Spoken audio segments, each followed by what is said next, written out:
So this telenoia then that I've described is a mood, is a kind of, I think, a dominant mood that we will see emerging in our culture, just as the old smokestack, as Toffler calls it, culture, the old industrial culture gave rise to the predominant emotion was one of paranoia, of loneliness, anxiety, alienation, secretive, neurotically private. The networks open this up to a much more inclusive, collaborative and constructive possibility.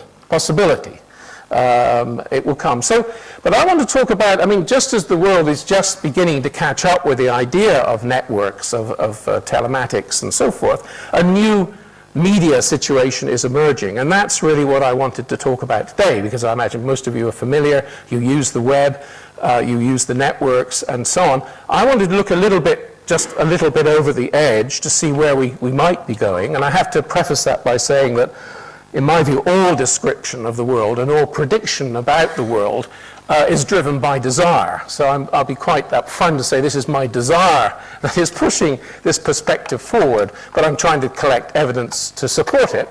But I do see a convergence of the wired world and the wet world, of the dry silicon, dry world of the computer screen, rather, and the wet, a knowledge of wet living systems that we have in biology, that these fields of knowledge are coming together to form what I would describe as a moist media that I think will provide actually the substrate for art during this century. So I'm talking about a Big Bang, the second Big Bang, and it's a new universe, and it will be made up of bits, of atoms, of neurons, and of genes. And put those together, and I think that you have the substrate for 21st century art. In other words, there will be, as I will say a bit later, a move from the immaterial, which has rather dominated the last 25 or 30 years, basically screen-based realities, to a rematerialization of art using nanotechnologies, bringing together the logical sciences and are found in the computer science.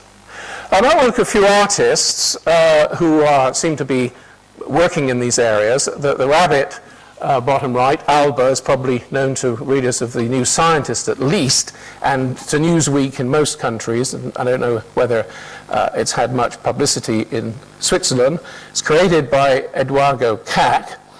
His first proposal was a fluorescent dog. He took the DNA of jellyfish and put it together as a proposition with that of a dog to produce this kind of creature. Now he has actually produced the rabbit, which under the right light conditions is this green fluorescent color. His interest is not simply in doing that as a kind of Dadaist act and perhaps a little unfeeling act, but very much to discover how such a creature might be socialized within his family, although at the moment he's restricted in his ability to bring it into the family. But he's very much concerned with the social implications of this kind of work. And then near to where I live in England is Steve Grand, well known to the A-Life community, who is developing through neural networks a creature that is going to school in the local school and will learn alongside children. Will learn language, will learn so forth. And then at the Star Lab, of course, is this very, very ambitious project to create the Robo Canico, this kitten robot whose brain, it's thought, will evolve to some rather considerable extent that will astonish us all. On the other hand, there are artists such as this group in Perth, Western Australia, now at Harvard, but Australian artists who call themselves Tissue Culture and Art, working literally with tissue cultures, building sculptures with living tissue. These subsequent artists and CAC that I'm talking about are part of a research group, I should say. I make this point because I think we found it necessary to identify a community of interest, because we're talking about quite a wide range of disciplines here that can share ideas. I have a PhD program in Wales and in Newport and in Plymouth, but the point about it is that the students, there's 18 students involved. They're all what you would call mid-career artists who have carved out some sort of path within the field of transgenetics or computer systems or telematics or whatsoever, pursuing a PhD. But in some ways that's just a ruse for having the ability to have rather useful and intensive critical discussions and so forth over a period of time. We are looking at the idea of a planetary collegium, using the networks, finding new ideas in various parts of the world that can be brought together at a high level of debate, of inquiry, not sort of simply trying to ape the scientists, but to use some of those approaches of strong critique, of concentrated centers of research and so forth, to see if we can push forward our practice. And these are some of the artists. For those of you who are involved with the art world, those are some of the artists who are involved. And I'm not going to go through all their names. In any case, it would be meaningless just to do that to those of you who don't know them. But you will see there a cross-section of artists working in liquid trans architecture, in performance art, in dance, in installation art, in public art, immersive VR, and so on and so forth. I've tried to bring together what I see as the sort of salient, almost generic strands of this sort of field. One example is probably quite well known, that of Shah Davis, and I bring it to your attention particularly because of the interface she developed. On the left you see her wearing the apparatus necessary to navigate in this fully immersive space, and on the right a kind of landscape that she would navigate.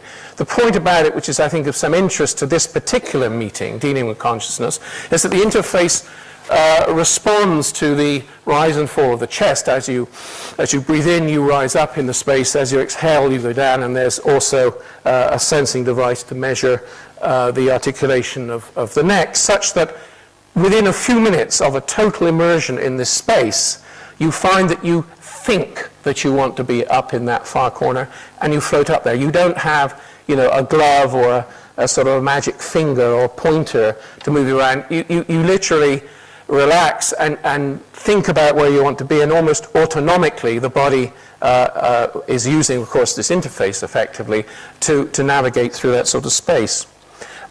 Equally, we have Donna Cox, who's working between, she's rather well established and perhaps foremost in the field of scientific visualization at the supercomputing laboratory in University of Ohio. And she has a big thing in the Hayden Planetarium at the moment where she takes raw data and visualizes it. But she is also interested in other cosmological models, ancient models, what comparisons can be made between the way that other cultures have envisaged the data that their scientific or quasi-scientific observations yielded. How did they image these things? How did these bring these things into being? I'm going to have to speed through these. One quickly to talk about here at the level of consciousness of creatures and so forth. This is another piece by the way, where the plant you see on the right is on the east coast of the United States, and the canary and the bird in the cage is on the west coast. And the sound of the bird is transmitted as impulses to the plant, and the plant's behavior is transmitted and rendered as sound to the bird. So the bird responds to the sound that it's getting, as it were, from the plant, and the plant is responding to the impulses that it's getting from the song. So there's a kind of interspecies communication that he's trying to examine there.